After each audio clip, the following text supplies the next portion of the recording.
What's up, soul family and my baddies? All right, so it's a little cold and it's getting late. I've been doing videos all day, so we're gonna get right into it. Now, be prepared. This is gonna involve a whole lot of healing. We're gonna jump right into it, okay? So, this particular video is called Amber Alert, okay? I know a lot of people heard the legal term of what it is, but we're not going to talk about that. We're going to talk about the spiritual meaning of Amber Alert. Is when one parent abducts the child's innocence perspective of another parent out of petulant behavior, okay? In other words, you say negative things, you change the mind of that child due to bitterness, anguish, and hurt, okay? So I'm going to say some things, and I'm going to keep calm about this because I know a lot of people in my generation experience this type of thing. And this is another form of narcissistic abuse, okay? So if you don't understand what child abuse is, if you don't know what narcissistic behavior is, these are some things takes place. And it's been going on for generation after generations. And I'm going to tell you some things that can actually help the situation to keep this thing from going on, okay? First, we're going to start with the fellas, all right? This is not just for the feminine. This is for the fellas, too, all right? So, when a father is absent, okay, that is a form of an Amber Alert, okay? Why? Because you're trying to change the perspective of that child by removing structure from the home, okay? I understand you and the mother may not be getting along, and you want to prove your point. You want to get your point across. That is not the way to do it. Don't be such a hard ass when it comes down to certain things, okay? Because it does not affect the woman in no form or fashion. It affects the child, all right?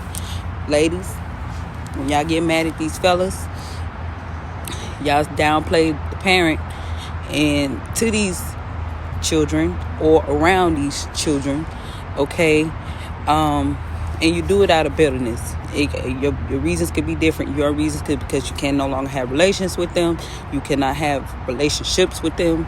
You cannot be a part of their life, or you cannot receive any financial gain from the situation, okay?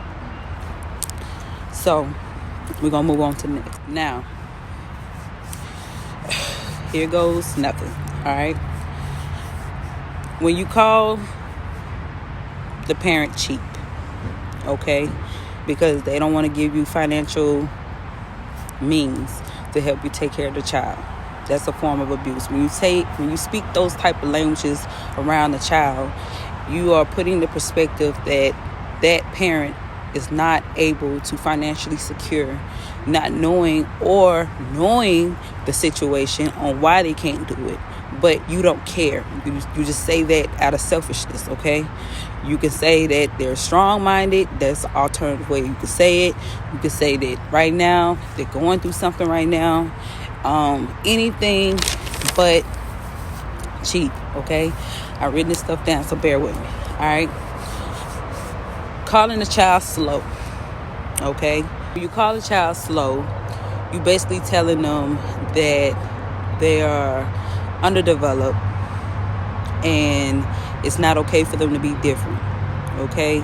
Calling a child slow is very, very, very cruel and very, very harsh to tell anybody, okay? You wouldn't tell no adult that they slow without them punching you in the face. So why would you tell a child that? They can't punch you in the face because you're their parent. And if they say something, then you're ready to call them disrespectful, okay? So use a different word, because when you say those type of things, then you are changing their DNA on how they see themselves, okay? Now they're going to walk around thinking they slow because you done manifested that in their life, all right?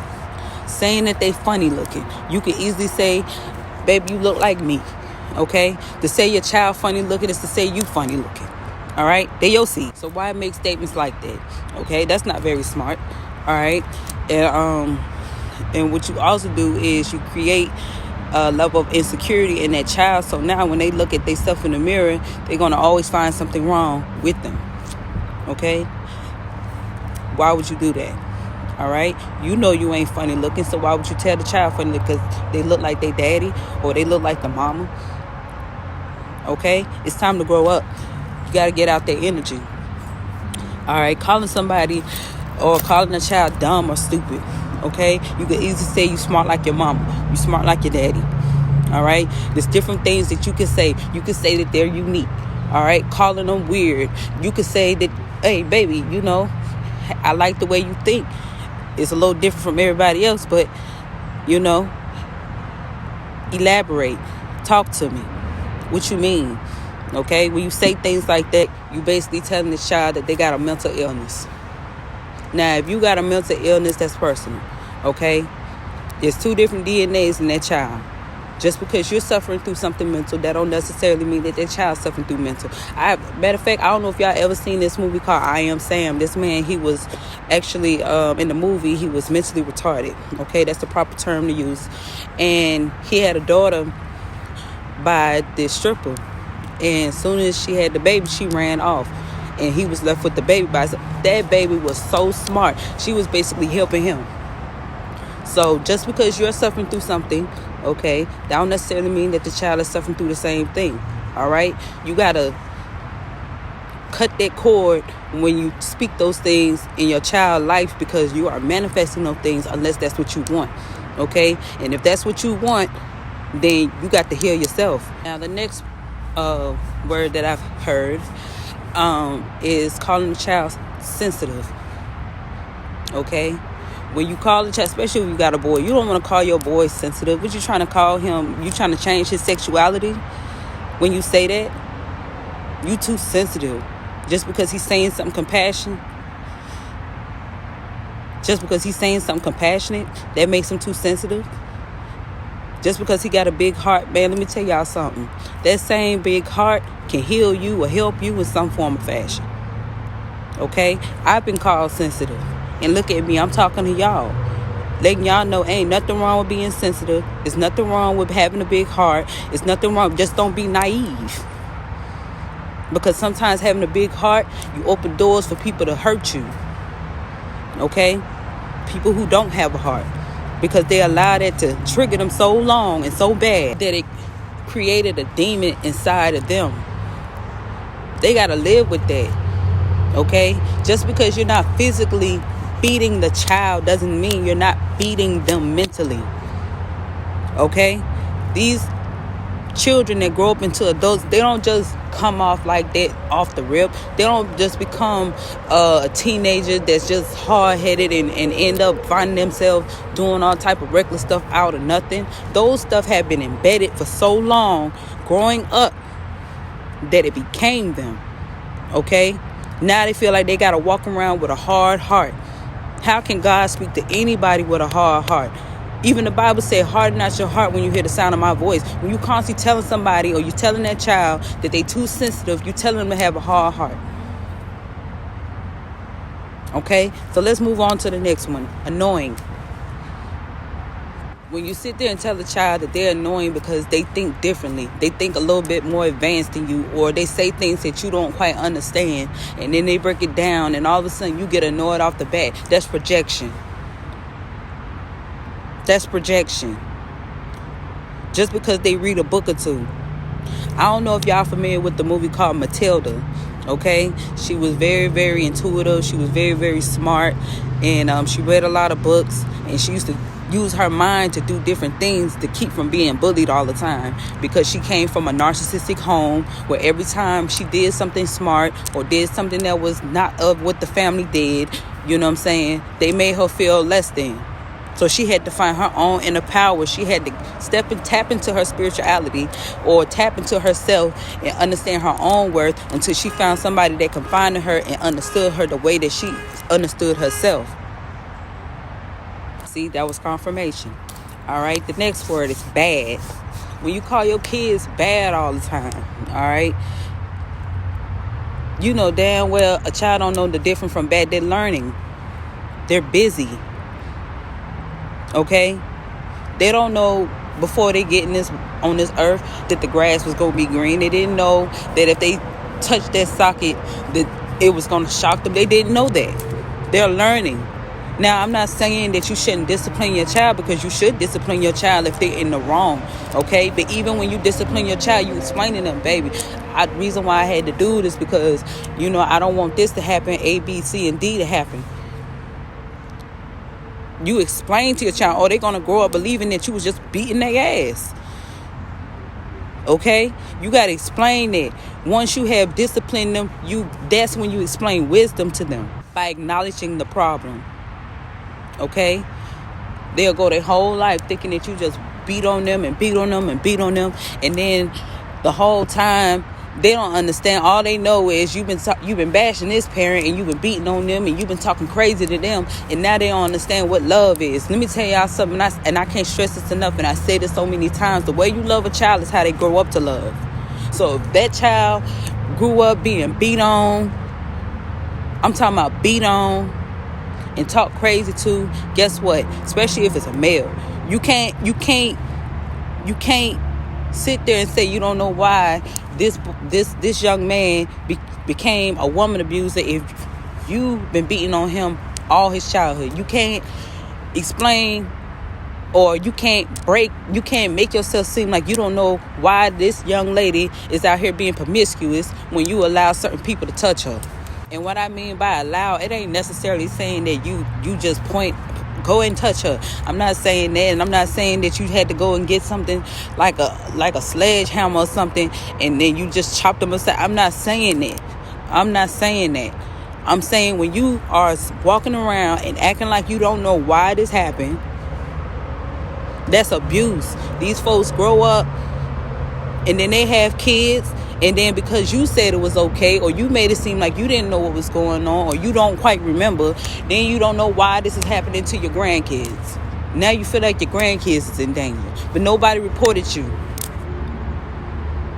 Well, it was different times. It was still wrong. It was still wrong. If it's wrong now, then it was wrong then. Okay? So let me wrap this up, and then I'm going to close it out. Okay, now this is for the fellas too. Fellas and the feminists. You know what I'm saying? When you know you got a whole lot of kids, man, you got to understand, man, God don't give you just kids. They give you lessons. Children are blessing. Children, I say that wrong. Children, let me properly say it. Children are blessings, so that you can overcome your lessons. Okay? If you keep having kids, or you keep, you know what I'm saying? Don't be mad about how many kids you got. You know how many lessons you got to overcome. Every child that come into this world is not the same. All right? If you know you was a hard ass, be prepared for your child. Whenever you get pregnant or have kids, be prepared for your next child to have a big heart. Be prepared for your child to be compassionate. You have to learn that lesson. You a person who, if you a male and you got a whole bunch of kids, maybe your lesson is you need to be your own boss. Maybe you don't need to be working under a whole lot of people. Maybe you need to have your own income. Maybe you need to be running the show. Okay? If you're a woman, you have a whole bunch of kids. Okay? Maybe your lesson is you need to be a boss. Maybe your lesson is you need to be more vulnerable. Okay? Understanding. So, now I'm going to end it for the parents, okay? And I want y'all to understand this. I want y'all to understand this clearly, all right? Because I don't want y'all to take nothing I'm saying wrong, because I know I could be harsh myself. But I need to say this because it needs to be said, okay? When a child get of age, right, and they become adults, please understand this now, all right? When y'all had these children, all right, you cannot go through life feeling like that child owe you anything, okay? They do not owe you their life, all right? The only being that child owe their life to is God. They don't owe you nothing. They're supposed to respect you, continue to love you unconditionally. That's how we all supposed to be. But they don't owe you nothing tangible. Okay? When you walk around believing that they owe you things that's tangible and then they don't give it to you, you ready to put them out, you ready to talk crazy to them, you ready to make them feel insignificant. That's why they end up walking around feeling unappreciated. How fair is that? How fair is that? Is that unconditional love? That's conditions. That's love with conditions. I only love you as long as you do what I say and not as I do.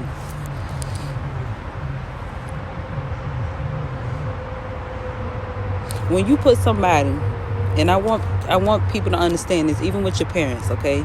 Because you got to learn to forgive them. You got to understand that the things that they put you through, please don't take those things personal. They went through things and they didn't quite heal from it. Okay, please understand how forgiveness works. You do not want to walk around and put them in a mental prison, because you don't know how many people got you in a mental prison. Okay, when you put somebody in a mental prison, you know what that make you? The warden. Now, how far out of jail are you? Now, I got that particular scenario from Hans Wilhelm, because he had a very good point when it came out of that. Y'all check him out, by the way. So I'm going to wrap this up. I know it's late. I should have gave this shout out at the beginning of my video when it was a little bright outside, but it's dark outside. But if you are in the Memphis area, Memphis, Tennessee, if you are in the Memphis, Tennessee area and you are looking for a daycare or anything, please check out Daffy Duck's Academy. I hope I'm saying it right, okay? That is a very loving and a compassionate woman. She's also my cousin, so I'm gonna shout out. And she has a really good staff. My baby used to go there when I was in the city of Memphis. Please check her out. Since we on the topic of children and learning and growing, I want you to know that I love you. I want y'all to stay blessed, stay healthy, most of all, peace.